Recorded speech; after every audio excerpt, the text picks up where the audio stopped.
السلام علیکم ورحمۃ اللہ وبرکاتہ۔ ناظرین، استقبال ہے فکر و خبر اسٹوڈیو میں رضوان احمد ندوی ملکی اور عالمی اہم اور خاص خبروں کے ساتھ۔ تو ناظرین، بڑھتے ہیں خبروں کی تفصیلات کی طرف۔ بدھ کو کرناٹک اسمبلی انتخابات کے لیے 224 حلقوں میں ووٹنگ ہو گئی ہے اور 13 مئی کو نتائج سامنے آنے والے ہیں۔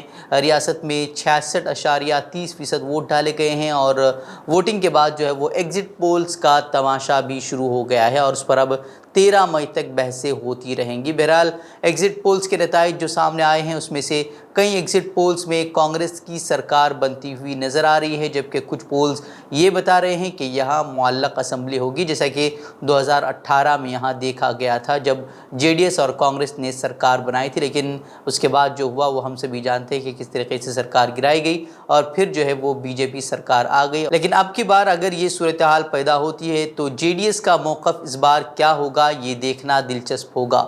وہ ایگزٹ پولز کے نتائج سے کانگریس میں تو خوشی کی لہر ہے، لیکن بی جے پی نے ایگزٹ پولز کے نتائج کو مسترد کر دیا ہے۔ بومئی کا کہنا ہے کہ بی جے پی اکثریت حاصل کر لے گی، لیکن جس طریقے کی فضا دیکھی جا رہی تھی تو یہ اندیشہ پہلے ہی ظاہر کیا جا رہا تھا کہ بی جے پی کو یہاں شکست مل سکتی ہے، جس کے بعد دیکھا گیا کہ بی جے پی نے وزیر اعظم سے لے کر ریاستوں کے وزرائے اعلیٰ کی فوج اتار دی تھی، جو کہ فرقہ وارانہ خطوط پر لوگوں کو بانٹنے کی ہر ممکن کوشش کرتے ہوئے نظر آئے تھے۔ کانگریس کا زیادہ تر زور اس وقت بھی ایشوز پر ہی تھا، تاہم یہاں کس کی سرکار بنے گی یہ تو 13 مئی کو ہی پتہ چلے گا۔ پاکستان میں حالات فکر انگیز بنے ہوئے ہیں۔ اندیشہ ظاہر کیا جا رہا ہے کہ کسی بھی وقت ایمرجنسی کا اعلان وہاں کیا جا سکتا ہے۔ پاکستان کے سابق وزیر اعظم عمران خان کی غیر متوقع گرفتاری کے خلاف پاکستان سمیت دوسرے ممالک میں بھی احتجاج شروع ہو گیا ہے اور برطانیہ میں بھی نواز شریف کے گھر کے باہر بھی پاکستانی احتجاج کرتے ہوئے نظر آئے۔ وہیں پاکستان میں پارٹی کارکنوں کا احتجاج دوسرے دن اتنا شدید ہو گیا کہ اس دوران کئی شہروں میں تشدد برپا ہو گیا، جبکہ مظاہرین نے عمران کی گرفتاری کے لیے پاکستانی فوج اور آئی ایس آئی کو ذمہ دار قرار دیتے ہوئے مختلف شہروں میں فوج کے دفاتر پر ہی دھاوا بول دیا۔ وہیں مظاہروں کے دوران جو ہے 41 افراد کے ہلاک ہونے کی خبریں سامنے آئی ہیں۔ عمران خان کی گرفتاری کے بعد پنجاب میں پولیس نے مظاہرہ کر رہے تقریباً 1000 پارٹی کارکنوں کو گرفتار بھی کر لیا ہے۔ وہیں پاکستان کے وزیر اعظم شہباز شریف نے 10 مئی کو عمران خان کی گرفتاری کے بعد جو صورتحال وہاں بنی ہوئی ہے اس حوالے سے جو ایک ہنگامی خطاب ملک سے کیا۔ انہوں نے کہا کہ پاکستان کی 75 سالہ تاریخ میں ایسا کبھی نہیں ہوا، ان لوگوں نے وہ کر دکھایا جو پاکستان کا اصل دشمن 75 سالوں میں نہ کر سکا۔ دراصل ان کا اشارہ تشدد کو لے کر تھا۔ وہ عمران خان کے کیس کے تعلق سے بات کی جائے تو عمران خان کو توشہ خانہ کیس میں قصوروار قرار دیا گیا ہے، جبکہ القادر ٹرسٹ کیس میں عدالت نے فیصلے کو محفوظ رکھ لیا ہے۔ وہ احتجاجی مظاہروں کے درمیان گرفتاریوں کا سلسلہ بھی دراز ہوتا جا رہا ہے۔ پی ٹی آئی کے بڑے سینئر سیاسی رہنماؤں کی گرفتاریاں بھی عمل میں لائی گئی ہیں۔ پاکستان تحریک انصاف کے 3 سینئر رہنما اسد عمر، شاہ محمود قریشی اور فواد چودھری کو پولیس نے گرفتار کر لیا ہے۔ بہرحال پاکستان کی صورتحال کی بات کی جائے تو وہاں پرتشدد مظاہرے جاری ہیں، جس کی تصویریں سوشل میڈیا پر لگاتار سامنے آ رہی ہیں، جس سے وہاں کے حالات جو ہے وہ مزید بگڑنے کے اندیشے بھی ظاہر کیے جا رہے ہیں۔ مہاراشٹر میں ادھو بنام شندے دھڑے کو لے کر آج سپریم کورٹ نے اپنا فیصلہ سنا دیا ہے، جس سے فی الحال شندے کو راحت مل گئی ہے۔ سپریم کورٹ کا موقف ہے کہ وہ ادھو ٹھاکرے حکومت کی بحالی کا حکم نہیں دے سکتی، کیونکہ اس نے فلور ٹیسٹ کا سامنا کیے بغیر ہی استعفیٰ دے دیا تھا۔ حالانکہ فلور ٹیسٹ کے لیے گورنر کا فیصلے کو عدالت نے غلط قرار دیا اور کہا کہ ایکناتھ شندے گروپ کے وپ کی تقرری میں اسپیکر غلط تھے۔ وہیں سپریم کورٹ کا کہنا ہے کہ اگر ادھو ٹھاکرے نے استعفیٰ نہ دیا ہوتا تو اس سلسلے میں بات کی جا سکتی تھی۔ عدالت نے بہت ساری باتیں کی، جس میں عدالت نے کہا کہ شندے گروپ کا وپ غیر قانونی ہے اور موجودہ حکومت کو بھی عدالت نے غیر قانونی قرار دیا اور آئین کے خلاف بنائی گئی حکومت قرار دیا۔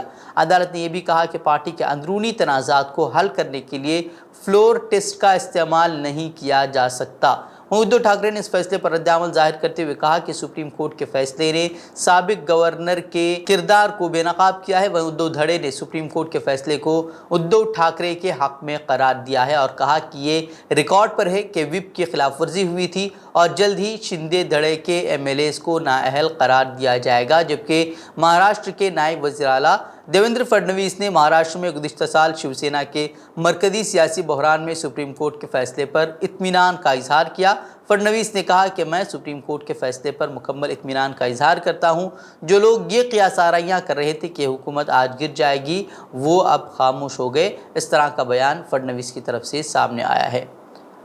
वही महाराष्ट्र में जो सूरत हाल बनी हुई है उसी के पेश नज़र जो है वो आज बिहार के वज़ीर आला नीतीश कुमार महाराष्ट्र का दौरा करने पहुंच रहे हैं। वहीं नायब वज़ीर आला तेजस्वी यादव भी उनके साथ होंगे, जबकि एक वफ्द भी उनके साथ होगा। और नीतीश कुमार आज महाराष्ट्र के दौरे पर अपोजिशन इत्तेहाद के लिए पवार और उद्धव से भी मुलाकात करेंगे। दरअसल वो 2024 के इंतखाबात के लिए बीजेपी के ख़िलाफ़ अपोजिशन को मुत्तहिद करने की कोशिश कर रहे हैं, जिसकी एक कड़ी के तौर पर आज जो है वो महाराष्ट्र में उद्धव और शरद पवार से मुलाकात करेंगे। वहीं दिल्ली में वज़ीर आला बमुकाबला लेफ्टिनेंट गवर्नर के मामले में सुप्रीम कोर्ट ने एक अहम फैसला सुनाते हुए कहा है कि अफसरान की तैनाती और तबादले का इख्तियार दिल्ली हुकूमत को ही होना चाहिए। दरअसल मरकज़ी हुकूमत ने 2021 में हुकूमत की NCT दिल्ली एक्ट में तरमीम की थी। उसमें दिल्ली के लेफ्टिनेंट गवर्नर को मज़ीद इख्तियारात फराहम किए गए थे, जिसके बाद आम आदमी पार्टी ने इस कानून के खिलाफ सुप्रीम कोर्ट में अर्जी दाखिल की थी, जिसका फैसला अब सुना दिया गया है। सुप्रीम कोर्ट के फैसले के मुताबिक अफसरान की तैनाती और तबादले का हक दिल्ली हुकूमत के पास होगा। वहीं सुप्रीम कोर्ट ने कहा कि मुंतखब हुकूमत को इंतज़ामी खिदमात का हक हासिल होना चाहिए। अगर मुंतखब हुकूमत के पास निज़ाम चलाने का इख्तियार न हो तो ट्रिपल चेन एहतिसाब पूरा नहीं होता। अदालत उज़्मा ने मज़ीद कहा कि लेफ्टिनेंट गवर्नर को हुकूमत का मशवरा मानना पड़ेगा। नीज़ पुलिस, पब्लिक ऑर्डर और ज़मीन का इख्तियार मरकज़ के पास ही रहेगा। वही पंजाब के अमृतसर में गोल्डन टेम्पल के करीब जुमेरात को एक और धमाका हुआ है, जिसकी वजह से लोग खौफ में मुब्तला हो गए हैं। गोल्डन टेम्पल के करीब एक के बाद दीगरे ये तीसरा धमाका है। इस ताज़ा धमाके में किसी के हलाक या ज़ख्मी होने की खबरें नहीं हैं, लेकिन बताया जा रहा है कि बुध की रात 1 बजे के करीब होने वाले धमाके की आवाज़ दूर दूर तक सुनी गई है और लोग घरों से बाहर निकल आए थे। वहीं धमाकों के सिलसिले में 5 अफराद को फ़िलहाल गिरफ़्तार किया गया है। वहीं समाजवादी पार्टी के सीनियर लीडर शिवपाल यादव ने मुतनाज़ा फिल्म दी केरला स्टोरी को उत्तर प्रदेश में टैक्स फ्री करने के योगी हुकूमत के फैसले पर सवाल उठाया है। उन्होंने कहा कि तफरीह के नाम पर खतरनाक और जहरीला एजेंडा दिखाने की कोशिश मुल्क और समाज के लिए मुज़िर है। शिवपाल यादव के अलावा समाजवादी पार्टी के कई सीनियर लीडरान ने फिल्म टैक्स फ्री करने पर कहा कि बीजेपी के लिए ज़ीरो हाउस टैक्स और ज़ीरो रोड टैक्स का ऐलान करने का वक्त आ गया है। कम अज़ कम उससे लोगों को कुछ तो राहत मिलेगी। फिल्मों को टैक्स फ्री करने से आम आदमी से ज़्यादा फिल्म साज को फ़ायदा होता है। इस तरह की बात है अब समाजवादी पार्टी ने कही है।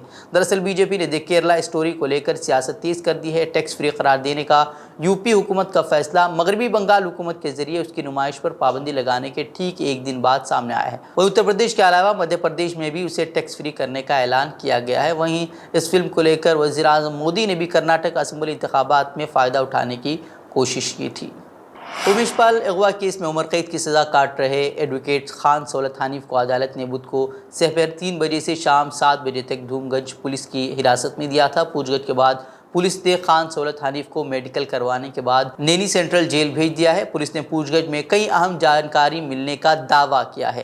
पुलिस ने अदालत से 3 रोज़ा रिमांड की इस्तदा की थी, लेकिन अदालत ने सिर्फ 4 घंटे की रिमांड मंजूर की थी। एडवोकेट सौलत हनीफ उमेश पाल अगवा केस में उम्र कैद की सज़ा काट रहे हैं। सौलत हनीफ पर इल्ज़ाम है कि वो अतीक अहमद की हर कानूनी चाल में मदद करते थे और जेल में भी अतीक की मदद करते थे। इल्ज़ाम है कि खान सौलत हनीफ ने उमेश पाल को कत्ल करने से कबल असद को उमेश पाल की तस्वीर भेजी थी। इसे आपको बता दें कि उमेश पाल कत्ल मामले में अतीक अहमद पर और उनके साथियों पर सिर्फ इल्ज़ामात ही इल्ज़ामात लगाए जा रहे हैं। सिर्फ पुलिस की जानिब से बड़े बड़े दावे किए जा रहे हैं, लेकिन उसकी हकीकत क्या है उसका शायद ही कभी पता चल पाएगा। वज़ीर-ए-आज़म नरेंद्र मोदी ने राजस्थान की कांग्रेस हुकूमत पर रियासत में अमन व अमान को तबाह करने का इल्ज़ाम आयद करते हुए कहा है कि रियासत में तीज का त्यौहार भी अंदेशों के दरमियान मनाया जा रहा है, जबकि जयपुर बम धमाकों में कमज़ोर पैरवी करके मुलजिमों के बारे में नरम रुख इख्तियार किया गया है। इस तरह का बयान वज़ीर-ए-आज़म मोदी ने दिया है।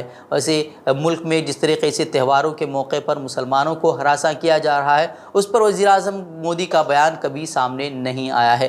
वैसे हैरत की बात यह कि वज़ीर-ए-आज़म बिल्किस बानो के कसूरवारों की रिहाइश पर खामोश रहते हैं, जबकि उसी दिन वज़ीर-ए-आज़म मोदी ने लाल किले से ख़वातीन के ताल्लुक़ से बड़े बड़े वादे किए थे, बड़े बड़े बयानात दिए थे।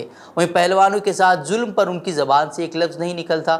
हिंदुत्व ब्रिगेड के प्रोपेगेंडे पर वज़ीर-ए-आज़म चुप्पी साध लेते हैं। दहशतगर्दी की मुलजिमा जिसका मामला आज भी अदालत में चल रहा है, उसे मिंबर पार्लियामेंट बना देते हैं, लेकिन जहां इल्ज़ामात के तहत मुसलमानों को फंसाकर जेल भेज दिया गया और सालों की जद्दोजहद के बाद जब उनको बरी कर दिया जाता है तो फिर वज़ीर आज़म ऐसे इश्यूज़ पर बात करके सियासत करते नज़र आते हैं। वैसे आपको मालूम होना चाहिए कि जयपुर बम धमाका मामले में जो अदालती फ़ैसला आया था उसने मुतासिब एजेंसियों के मुंह पर एक तमाचा रसीद कर दिया था, जो कि गैर जानिबदाराना तफ्तीश की जगह बेगुनाहों को जेलों में डालकर न सिर्फ अपनी पीठ थपथपाते हैं बल्कि धड़ल्ले से ये दावा कर देते हैं कि हमने असल मुजरिमों को पकड़ लिया है। बता दें कि ये कोई पहला वाक़या नहीं है कि इस तरह की एजेंसियाँ उनको मुँह की खानी पड़ी थी, और इससे पहले भी मुतादिद मामलों में उन मुतासिब एजेंसियों का दोहरा किरदार उजागर हो चुका है, और इस तरह के मामलों में भी वज़ीर आज़म सियासत करते हुए नज़र आते हैं, जिस पर अफसोस का ही इजहार किया जा सकता है।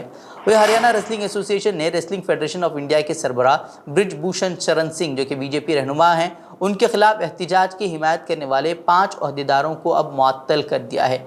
मुल्क के चोटी के पहलवान सिंह की गिरफ्तारी का मुतालबा करते हुए 23 अप्रैल से दिल्ली के जंतर मंतर पर धरना दे रहे हैं। अगरचे दिल्ली पुलिस ने सिंह के खिलाफ 2 पहली इत्तलाती रिपोर्टें दर्ज की हैं, लेकिन उन्होंने आला ओहदे से दस्तबरदार होने से इनकार कर दिया है।